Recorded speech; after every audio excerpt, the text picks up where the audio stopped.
राजस्थान का शेखावटी क्षेत्र सीकर, चूरू और झुंझुनू जिलों को लेकर बना है। कहते हैं शेखावटी आकर यहाँ की हवेलियां नहीं देखी तो क्या देखा। बड़े बड़े सेठ, साहूकार तथा धनी व्यक्ति अपने निवास के लिए विशाल हवेलियों का निर्माण कराते थे।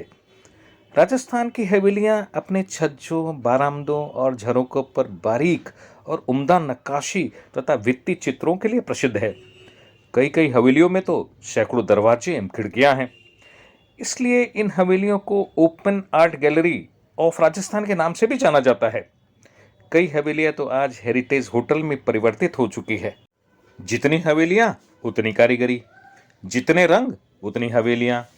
हवेलियों के नक्काशीदार अलंकृत विशाल दरवाजे और खिड़कियां लोहे, तांबे और लकड़ी के बने हुए हैं। सैलानी इनकी खूबसूरती देखकर खो जाते हैं। शेखावटी की मुख्य हवेलियां नवलगढ़, मंडावा, मुकुंदगढ़, श्री माधोपुर, लक्ष्मणगढ़, फतेहपुर, चूरू और झुंझुनू की प्रसिद्ध है। मैं अपनी पत्नी, बच्चों और परिवारजनों के साथ राजस्थान यात्रा के लिए निकला था। हम धुंधुलोद आए थे तो धोरा की धरती की शान, इन हवेलियों और बावड़ियों को देखने की दिलचस्पी को हम रोक नहीं पाए। धुंधुलोद की शान इस सेठ अर्जुन दास गोयनका हवेली को देखने आ पहुंचे।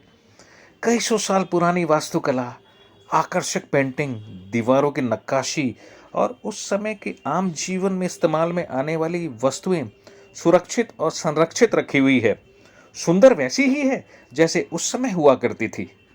हवेली के विशाल दरवाजे से प्रवेश करते ही उस समय के जीवन का एक सजीव चित्रण देखने को मिलता है।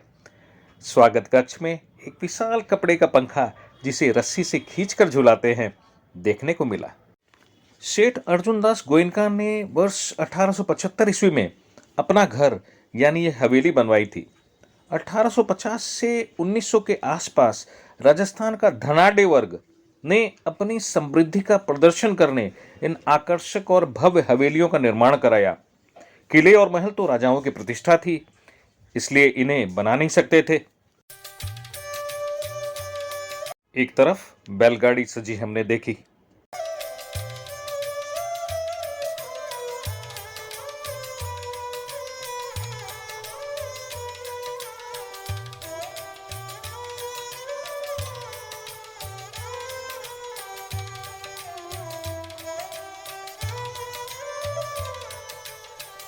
चारों तरफ एक युग से रोजमर्रा की जिंदगी में काम आने वाले सामानों का बिखराव था।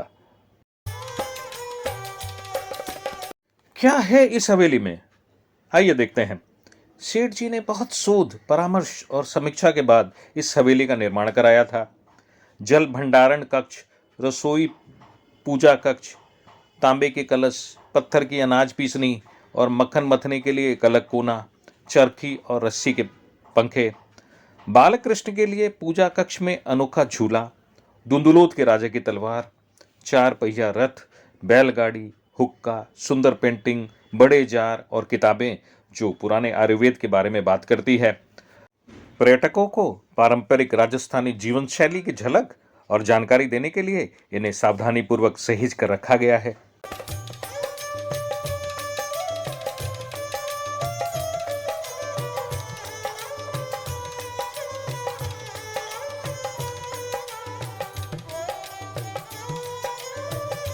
उद्यमशील और समाजसेवी गोयनका पहले नवलगढ़ में बसे थे, बाद में धुंधुलोद आ गए।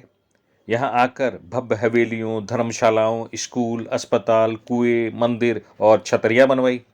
धुंधुलोद आज भी गोयनकाओं का शहर कहा जाता है। मक्खन मथने के लिए एक कोने में यह महिला बैठी है। पत्थर की अनाज पीसने की चक्की और बड़ा सा लोहे का ट्रंक रखा है और इसी के ऊपर आइसक्रीम बनाने की उस समय की मशीन रखी है। सिलाई मशीन है, गैस लालटेन है। हम तो मंत्र मुग्ध हो बस देखे जा रहे थे।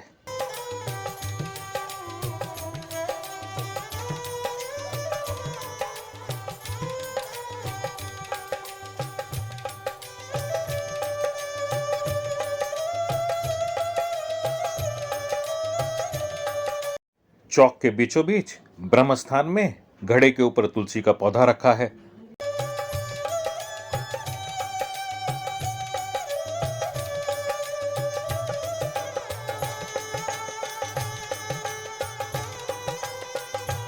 ये रसोई घर है। रोटियां बेलते महाराज और चौकी पर भोजन करते गृह स्वामी को दिखाया गया है। साथ ही कई रसोई उपकरण भी रखे गए हैं। ऐसा प्रतीत होता है जैसे पहले ज़्यादातर पीतल, कांसे, तांबे और लकड़ी के बर्तनों का उपयोग ज़्यादातर होता था।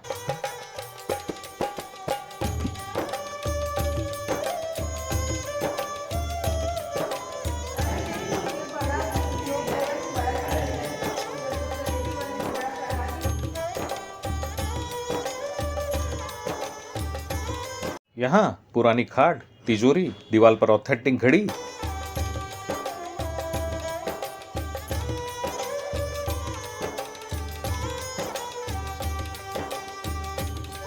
और उस समय के कपड़े हम देख रहे हैं। इस कपड़े के थान पर 1917 की स्टैंप लगी है।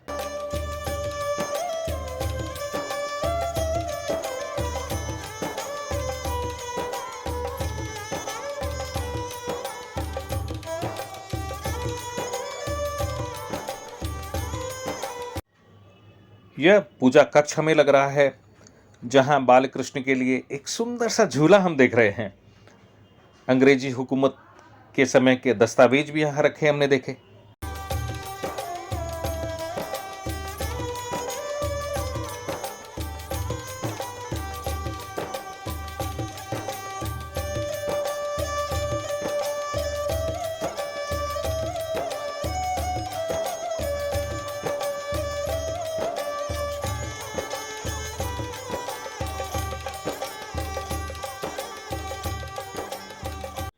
यहाँ लिखा है कि इस घड़े में पवित्र गंगा जल रखा जाता था।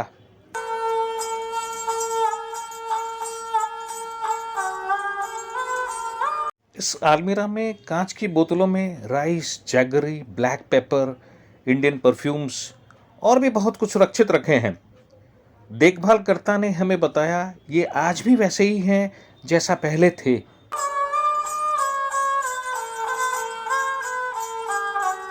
हवेली की पहली मंजिल पर घूमते हुए हमने बहुत कुछ देखा।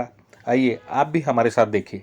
हवेली के देखभालकर्ता ने हमें चारों ओर एक एक बंद कमरों को खोलकर दिखाया और हमें चीज़ों के बारे में भी बताते जा रहे थे, और साथ ही साथ हमारी जिज्ञासा, कौतूहल और आश्चर्य को भी शांत कर रहे थे।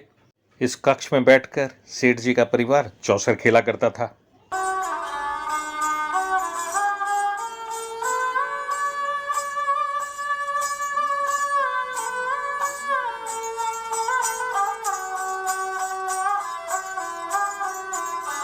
इस कक्ष में वाद्य यंत्र रखे हैं। साथ ही उस कालखंड की पोशाकों को भी प्रदर्शित किया गया है। बड़े बड़े मिरर भी लगे हैं। बच्चों को तो मानो खजाना मिल गया हो।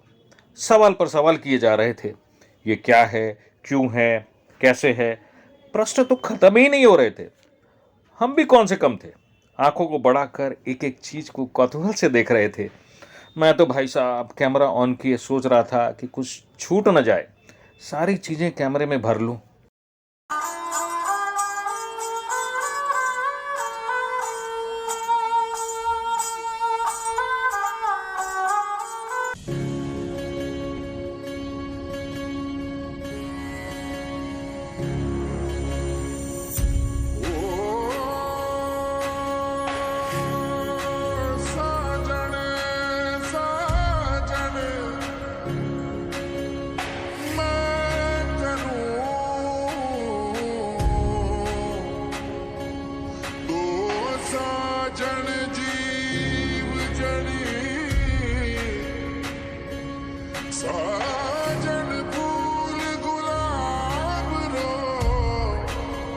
ये संगीत कक्ष हमें लग रहा है।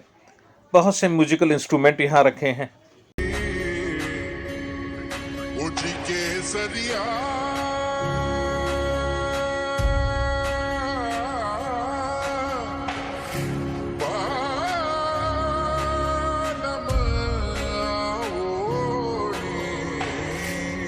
हमें बताया गया यह मंत्रणा कक्ष यानी मीटिंग रूम था।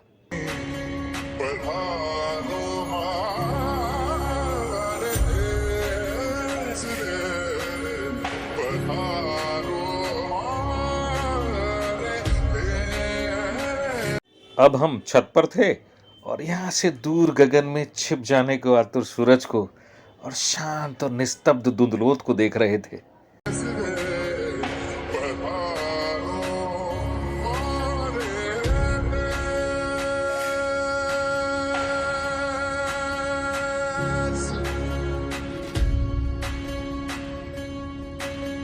बीस कमरों में पुरानी चीजें प्रदर्शित है। भीतरी चौक में बड़े बर्तन, चक्की पर महिला, रसोई घर, चपाती बेलते रसोइये, संगीत वाद्य यंत्र, चौसर कक्ष, पोशाकें, ग्रामोफोन, पुराने पंखे हमने देखे। क्या आपको हमारा यह हवेली भ्रमण पसंद आया? कमेंट कर जरूर बताएं। मैं राजस्थानी कला संस्कृति की ज़्यादा समझ नहीं रखता, पर करीब से इसे देखने समझने को हमेशा उत्सुक रहता हूं। अगर आप राजस्थान के अतीत और समृद्धि को अनुभव करना चाहते हैं तो आपको यहाँ की हवेलियों की यात्रा जरूर करनी चाहिए। इस विशाल विरासत को मैं अपने छोटे से कैमरे में जितना कर सकता था मैंने कैद करने की कोशिश की। नज़रों से निहारेंगे तो हमारे प्यारे राजस्थान की समृद्ध विरासत पर गर्व होगा। हवेली के बाजू में ही एक भव्य और सुंदर सत्यनारायण भगवान का मंदिर सन 1911 में गोयनका परिवार द्वारा बनवाया गया था।